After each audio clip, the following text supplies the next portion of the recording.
Hi, welcome back. Before showing off my little landscape behind me, I want to thank Lauren K. and David D. for their continuing support. Thank you guys very much. And just make a mention that you can make those donations at studio.ingbretson.com, studio.ingbretson.com, for all those who are inclined to do so. We are very pleased to have your support, and we're hanging in there. So yeah, what you're looking at over my shoulder is the studio that we're in the process that my students, Evan in particular, is sitting in front of me here, is is is uh, is committing so much time to create, and which one of these days I'm hoping will be available to you all to come down for workshops and that sort of thing. I should say down. If you're in the States, you're up almost all the way to Canada, but yeah, I think we're 60 miles from the Canadian border here. But here we are outside, the birds chirping, sun shining, little breeze in the air. Couldn't be much nicer. And but I want to cover something that really is Boston, so this is a New England thing, but Boston School is a very driving thing. What I'm going to talk about today is I'd have to say is really central to something that underlies the Boston School. I didn't say that very well today, but and it's just simply based on a question that one of you asked, and I'm not putting the question up, but it's just somebody's asking me to do a demo on the brown paper studies that I do. And I found a demo, and I'm going to show you some of it, but it's not particularly going to be particularly helpful. We're trying to do one where you can just watch the video right through. But we haven't gotten to it yet. We've been busy doing a bunch of other stuff. And so what I want to do, though, is just simply show you some efforts from a workshop that we did, where we can talk about the points and this whole approach to painting, this light-based approach to painting. Now, the Boston School guys are these guys that, they're famously doing Impressionism indoors. And it wasn't that they're the only guys doing it, but there's something very unique about what they do. And these are going to be examples of an approach I've taken to teaching this kind of information to students. And so this is from a workshop from a couple of years ago. And I'm going to get it in slideshow format so you can really have a good look at it. There you go. All right. There it is on the big screen. Now, up in the left of this thing, you're seeing a demonstration that I did. And this is, by the way, really a wonderful exercise. Just point your camera, so to speak, point your viewfinder at a corner of a room and find what you believe to be a fun composition and just go to work. And that's what that was. I turned my back on these people I was demoing for when I did that. And I looked straight down the north light. So what you're seeing is the north light window in front of me there. And there are a bunch of tables scattered around in the foreground. I'm going to show you a bigger close-up of that. But we also used it in concert with copying some of the Boston School guys. So you can look at this closer. I hope it's big enough to see. I didn't blow up all these. I blew up plenty, though. But numbers of these are copies.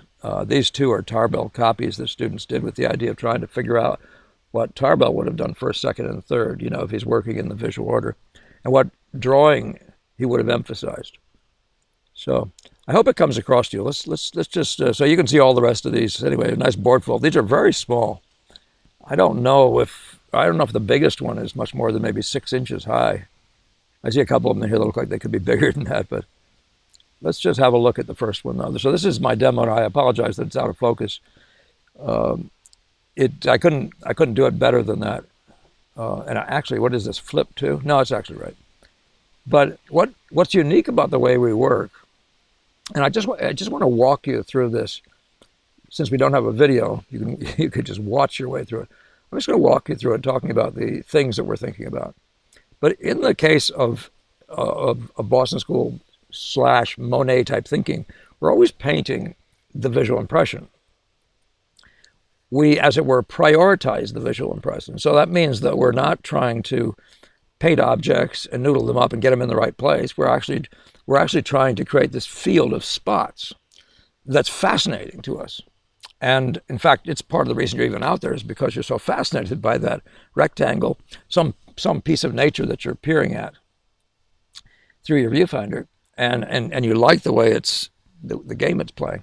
One thing I'm trying to recommend when you do things like that is do find something that's more interesting than the rest so you can call it a center of interest. Find some spot like that so it's fun to do. And then the rest of it's just going to be the play of these values through this whole field here. So what we're doing is we're noticing things like where things exit. You see pieces like this. You'll see the exits up here. These are crucial to organizing the thing on the page. But when we do it, you're going to see that we do it with the effects that are there. We'll be blobbing in a light here. By the way, this brown paper, this is actually done on a newsprint value paper. So, and I'm using the paper for the lights, so this is a little bit different, and I'll jump right over to the other one. But I'm just showing you the sort of this, that we're not drawing anything. We're just drawing shapes, we're drawing effects, and we're organizing them in relation to each other by their effect powers and by their locations and sizes and things like that. But when you're first going around, it's not even a question of drawing the whole shape. Frequently, you're just drawing a point, a corner of a shape. Like it'd be the corner of this window right here. You'd be doing that because you can organize so much around just locating one, and then you can start worrying about something else. But we don't say the window and then therefore then do a left and a right and all that stuff. Anyway, but you can begin to see that what we're doing is we're all over the place at once in these kinds of starts. And we're trying to organize simply the visual impression, knowing nothing about what anything is. Just this color to that color, this value to that value, this effect to that effect, edge relationships to each other and all that stuff. So I'm showing you some student work first, and then I'll show you that little bit of a demonstration. But I want you will notice as soon as you see these little studies, and I don't think most of these are more than a couple hour studies, they might be that. But you can see how impressive they are by way of space. And again, nobody's trying to do cast drawing on this left one. They're just drawing things in their visual order. They're getting the lightest light where they think it is. Maybe there, maybe a piece of something here or there. And they're articulating the events and lining them up with each other. So you can see that it's a series of spots. Painting by the spots is a phrase that's used by Hale. And this is in that class. So if you're a Boston School guy, you're actually organizing by, and Degas saying it's all silhouettes might be it might be a way of thinking about what we're doing. So if you look at the newsprint on the right, I'm sorry, the back of the back of the painting on the right, you can see the easel. I don't know, this looks like a doorway probably in the background over here. But you'll see that the drawing is limited to powering up certain things very precisely, certain areas very precisely, here, there, corner of door. Is all based on doing this power drawing, really, really excellent drawing in places that are key, either for spatial location and always with an attention to the visual order. So everything we're doing is what you'd call visual order. It's just simply you blur your eye down and you say who's on first, except that there's also this component of placement. So I talked about in the other one, or this one would be the same way. I'm talking about how important the exits are here. And in some key locations, like this is somewhere nearly halfway or something like that. There'll be a number of places like that are going to be key to helping you set up the abstractions. But if you go to each of these places and when you articulate the unit, that element of that shape that's useful for holding location, if you'll draw it with its edges right and its contrast right and make it right in relation to whatever else you're using for an exit, say, or anything else, you'll, before you know it, have a three-dimensional world just coming out your ears, shall we say. It's just showing up on its own on your canvas. Now let me I'll do it in the next one, actually. So this is another example. This was I don't know if that was a trash barrel or what, and there was a painting or two piled in front of it, and some cloth or other items on the tabletop over here. But you can easily see the three-dimensional space, and you get a pretty clear idea. This looks like a framed print with glass on it. You can tell things like that if you articulate well. And so this is by students, by the way, and all these have been so far. These are by students. But you can see how they're attending to the visual order, really doing good work to set this thing up into a conversation with this, and that sort of way, and going round and round this thing. So again, if you blur your eye, you'll begin to understand the Boston School really well. Paint as if you were coming out of a fog is the phrase we use to describe painting the strong guys first. But even if you have to use some of the weak guys to find an exit or something like that, if you just keep them where they belong, You won't be injuring yourself. But nevertheless, we're trying to find out what the great event is. We talk about spotting in the Boston School. You see the great events, the great light events. There's 1, 2, 3, 4 major light events, and a couple little flecks up here. Well, that's the that's our great effort. That's our great effort is to get that set up there, these blobs with really great power drawing at key places, so that we have this element of what I call the finish in the start. So you have the look of nature at these points, and all of a sudden you really start believing that you can do this. And so here's another one. This shows you, by the way, how much I hope this comes across. This one here shows a long distance, a further distance back, going further down the wall. It's hard for me to see on this computer. There's glare coming in now. And here's a close-up of a flower vase. But it's all the same thing. Nothing changes. That's one of the beauties of this is no, you don't have to understand flowers to paint, to make this do what it does. You don't have to understand anything about space or perspective or anything. It never hurts to know a couple things because they're a check on, that looks crazy. That doesn't look like it's sitting on the floor. It looks like it's floating in space. If you don't have things lined up right, and then you'd say, oh, what did I do? I put that too high in relation to this, too high in relation, too low in relation to that. So here I am, and this is where I'm going to begin. So I'd love it if somebody had questions right now, but the only guy in my room wasn't looking at the pictures when I was doing this. But it's just in that case, though. So if you guys, and we've talked about this before, I'm just doing this again as a sort of as I said, I'm sort of walking you through a little bit something that we're going to do in a video, hopefully not too far hence. So you're looking at a picture of me in this classroom space. Somebody's doing a mural on that wall behind me. Hey, Margie. And you see me looking through a viewfinder. I'm looking down at an area over here, and I apologize for this because this is almost going to be worthless to you, except for me to walk you through and show you what I'm doing. But it's because I don't have an image of the viewfinder view. I don't have a shot of that, unfortunately. And this is taken from a video that somebody took. The video was a little bit all over the place too, so I've had to just chunk out pieces of it. But you can see that I've got a start going here. There this is, and there that is. So I'm going to explain what I'm doing very, very specifically. So the area has this thing over here is further, it's almost touching this. So the view is from over to your right further. This is almost a front view of the vase over here. So all of these shapes are going to be different. So I'm just letting you know what the stuff is that we're working with. Not very helpful. I apologize for that part. Turn it off if it drives you nuts. But this gives you a sense of things. So I'm looking through a viewfinder. I'm trying to find a composition, and I'm immediately setting up the proportions of that rectangle on the page and saying, yeah, that's my canvas. And then in this case, and I like to work from the lights, but in this case here, I just went down and put a blob down there where I thought the lightest light was.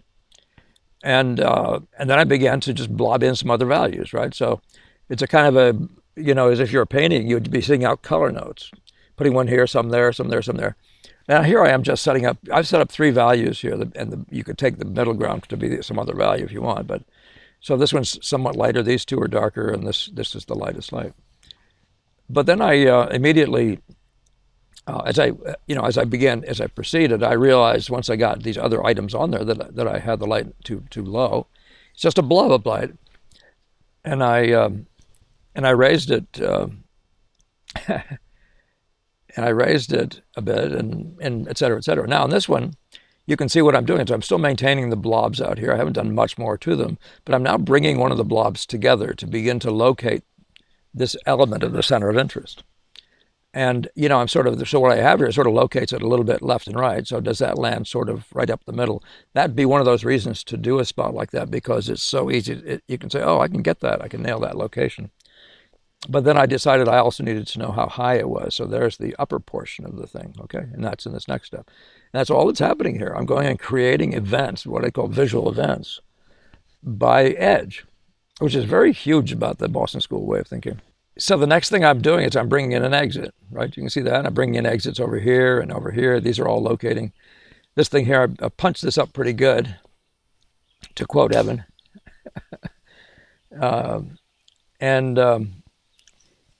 And so now, so then all of a sudden I can see that I could fill out some of this stuff. I find a thing like this, I can suddenly pull the whole value together.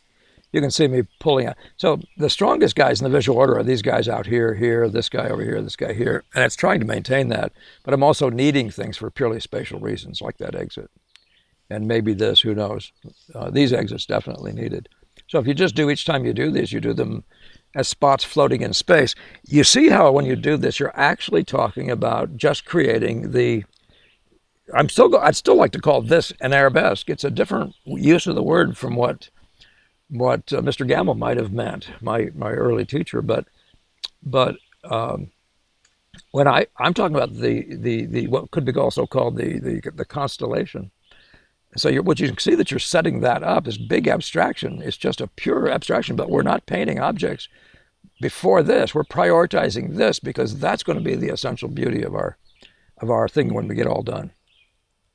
So you can see that I keep on building these guys to be stronger, more effective. I make sure, by the way, this is definitely a hunt for the darkest darks and lightest lights. Big deal when you're trying to find anchors. Remember that whole question of anchors is about, exits, about key locations, like of the center of interest. This stuff is very important. This is a locator, but also the darkest darks, lightest lights, sharpest edges, least sharp edges. And but you can just see how I'm traveling around here before I get to all these dark things. I'm just finding more locations and more connections between things. What you're seeing here is me articulating with a line, a contour, would be the shape of something.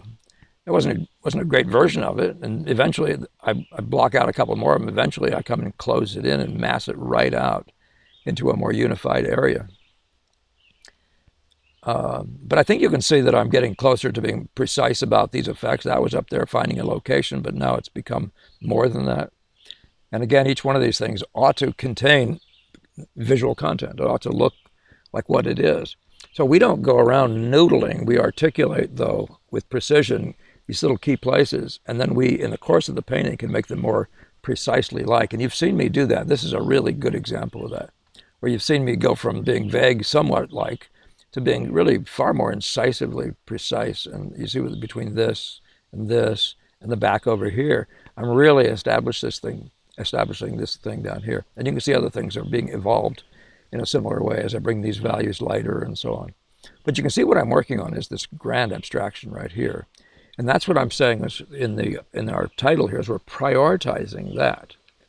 To do it, you have to have the value blobs, those spots of value, and you have to have the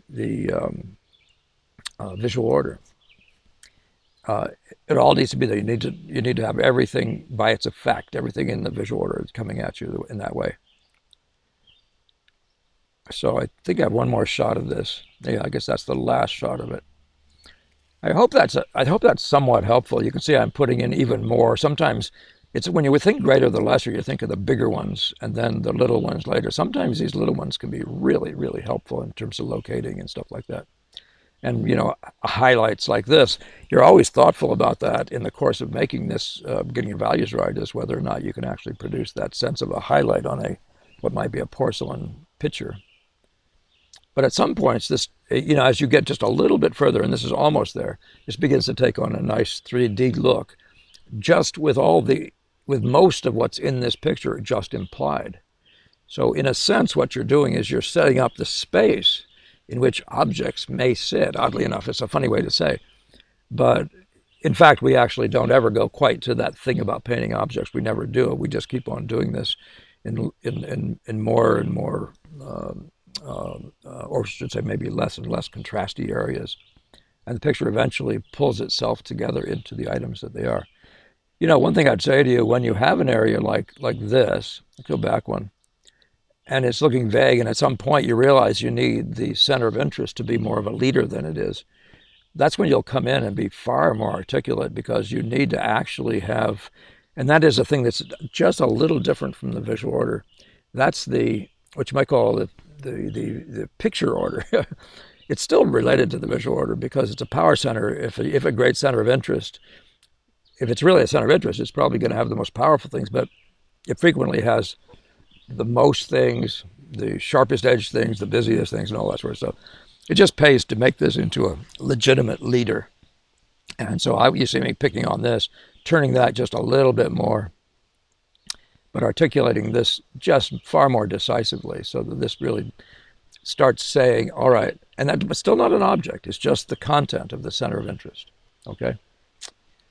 So I wonder if there's, if you were sitting here with me, you'd have questions. So, this is a walkthrough, and I do hope fairly soon to get you guys a nice little demonstration of it. So I don't do this just to hold you off. It's just that I haven't been able to get it done. So, all right, but it's still high on my priorities. It's one of the most important things to understand about the Boston School is that it's all about that field, the thing taken as a whole, that rectangle, that thing you're sighting out there in the distance, taken as a whole, and letting it talk to itself, letting the parts painterly, shall we say, the parts color, the parts size, the parts, the parts edge, let them all into this conversation together beforehand, so you can see whether this thing is actually worth bringing any more attention to, and as some people would say, noodling up more, bringing a lot more effort into it. But we don't put our effort into teeny little areas. We're putting it into the whole field, and that's the message for the day. How worthy is that grand abstraction in a rectangle? So going back again, I was very pleased with the what I did back in that demonstration. I liked that. I liked this abstraction very much, and this is where, in the old days, you would have said, well, we'll put a person over here in the middle of the page, and that'll be the center of interest. But now we're talking about just sheer interestingness as the center of interest, and we're talking about the beauty of the movement of these lights, the distribution of these intriguing lights through a dark abstraction. And it's not ever as simple as that. You could argue that there are dark abstractions down here in this light zone, and there are light abstractions in this dark zone, and look at that fun game. But I'm just saying, when I'm looking at these things and asking if this is a good composition, I'm actually asking if this is intriguing. And if you can get past object making, and by the way, I want you all to study drawing like crazy, even in that way. But the Boston School says, take a look at this now. Ever since Velázquez, we've been aware that this is bigger. This is really where the music lies. And I think I'll end on that happy note, unless somebody in the audience has something really important to ask. All right. Thank you again, David D. and Lauren K., for your nice contributions. Thank you, everybody, for sharing, liking, and it's been fun to grow with you. I'll mention again that we are about to do a fundraiser for this building behind us. It's going to need some more funding. We've done very well with our friendly labor. My students, I particularly want to thank Evan T. for his amazing contributions and regular contributions to our cause. And you're going to hear a whole lot more of this, but I am going to be publishing and even working on putting together the rest of our fundraiser on Indiegogo. So I hope that some of you who can afford it will consider participating with us and getting us to a place where we can actually begin to invite you guys up to workshops, landscape workshops up in beautiful northern New Hampshire, and other kinds as well. So is there anything else I need to talk about, Mr. Producer? I don't know. We are talking about I do want to keep having in mind, a couple of you mentioned to me that you'd like to participate in workshops in this area. I get that, but I think people may have misheard me last time I spoke, and that is that I'm actually wanting to have an online group on maybe an 8-week subscription, so we can meet together for an hour a week for 8 weeks.